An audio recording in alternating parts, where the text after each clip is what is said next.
হয়েছে, অনেক জুলুম নির্যাতন গত 15 বছর আপনারা সহ্য করেছেন। খুন মামলা মোকদ্দমা জেল জুলুম আপনারা সহ্য করেছেন। ছাত্র জনতার অভ্যুত্থানের মাধ্যমে স্বৈরাচার শেখ হাসিনার পতন হয়েছে। আকাশে উড়াল দিয়েছে, বাংলাদেশের মানুষ স্বস্তি পেয়েছে। আমি ধন্যবাদ জানাই বাংলাদেশের মানুষকে। আপনারা কি ভাবতে পারেন সরকার ছাড়া একটা দেশ?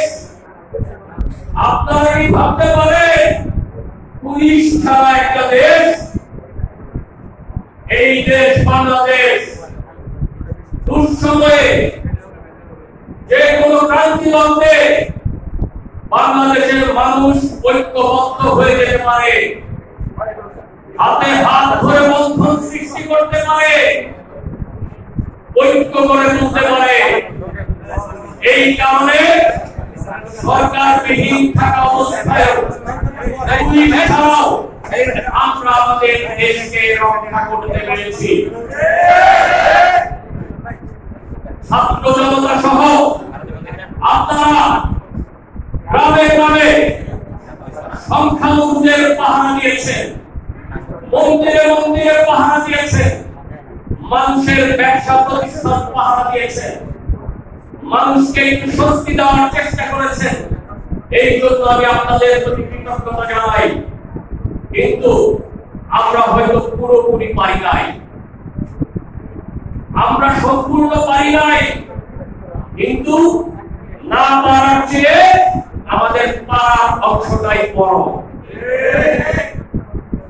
সুযোগ সন্ধানী মানুষ সমাজে থাকেই, তাদের অভিশপ্তি নস্বাত করাই হচ্ছে আমাদের কাজ। আপনারা একটা কথা মনে রাখবেন, শেখ হাসিনার পতন হয়েছে, আপনারা মনে করবেন না আমরা পরিপূর্ণ বিজয় অর্জন করেছি। পরিপূর্ণ বিজয় অর্জন হবে তখন যখন আমরা পরিপূর্ণভাবে গণতন্ত্র প্রতিষ্ঠা করতে পারবো, রাষ্ট্রের সংস্কার করতে পারবো, আমরা মানুষের অধিকার পুরোপুরি প্রতিষ্ঠা করতে পারবো। অনেক কাজ বাকি আছে। আমি আপনার মাগফিরাত কামনা করি।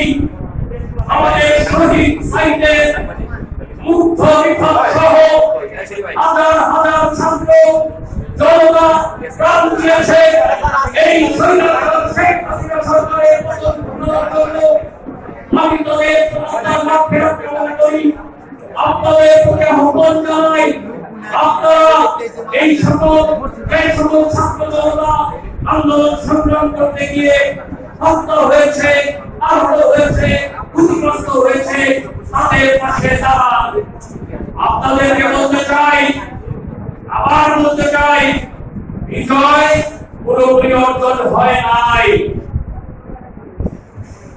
আমি দেখি আপনারা খিচুড়ি খাওয়ার উৎসব পালন শুরু করে দিয়েছেন।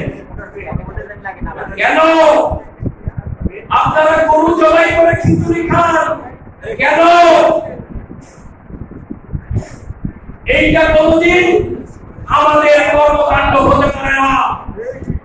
বিএনপি জনগণের দল, বিএনপির প্রতিটি নেতা কর্মীর প্রতি আমার আহ্বান, মানুষের নিরাপত্তা নিশ্চিত করেন, পুলিশ প্রশাসনকে সহযোগিতা করেন, ডাকাতের দল যাতে বড় হতে না পারে, ডাকাতের দলের চেয়ে বড় দল হতে হবে।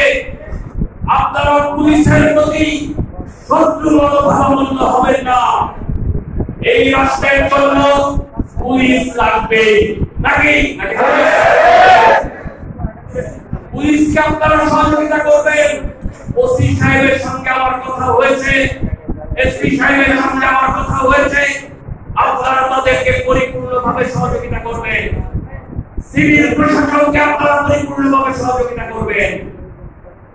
আপনারা যদি নতুন যে জেনারেশন, এই যে জেনারেশন ছাত্ররা, তাদেরকে বলা হয় জেনারেশন জেড। এই জেনারেশন জেডের চিন্তা ভাবনা আপনারা যদি না বুঝেন, আপনারা যদি পুরানো চিন্তা ভাবনা নিয়ে আগাতে থাকেন, তাহলে ভুল করবেন। রাজনীতিতে ক্ষতিগ্রস্ত হতে হবে আমাদেরকে। কাজে আমাদেরকে আধুনিক চিন্তা চেতনা রাখতে হবে মাথায়, সামনের দিকে এগোতে হবে। আপনাদের প্রতি আমার আহ্বান, খিচুড়ি খাওয়া বন্ধ করে, গরু চড়াই বন্ধ করে আপনারা জনগণের পাশে দাঁড়ান। গ্রামে গ্রামে মানুষকে নিরাপত্তা দেওয়ার ব্যবস্থা করেন, মানুষের ব্যবসা প্রতিষ্ঠানকে নিরাপত্তা দেওয়ার ব্যবস্থা করেন। যদি আপনাদের কারো দ্বারা কোন মানুষ ক্ষতিগ্রস্ত হয়, আপনাদের কারো দ্বারা কারো ব্যবসা প্রতিষ্ঠান ক্ষতিগ্রস্ত হয়, আমি আপনাদের সেই দায়িত্ব দিব না, দায়িত্ব দিবে না। কাজেই আপনাদেরকে আমার আহ্বান জানাই, আপনারা সংখ্যালঘুদের দিকে নজর দিবেন। তারা আমাদেরই মানুষ, আমরা বাংলাদেশি জাতীয়তাবাদে বিশ্বাস করি। এইখানে হিন্দু, মুসলমান, খ্রিস্টান, বৌদ্ধ, বাঙালি, আদিবাসী সবাই মিলে আমরা বাংলাদেশি। কাজেই আপনারা সবার নিরাপত্তা নিশ্চিত করবেন। আপনারা সংখ্যায় বেশি, তারা সংখ্যায় কম, এই জন্য তাদের উপর আপনারা অত্যাচার করলে আপনাদের বিরুদ্ধে দল ব্যবস্থা নেবে, আইন ব্যবস্থা নেবে।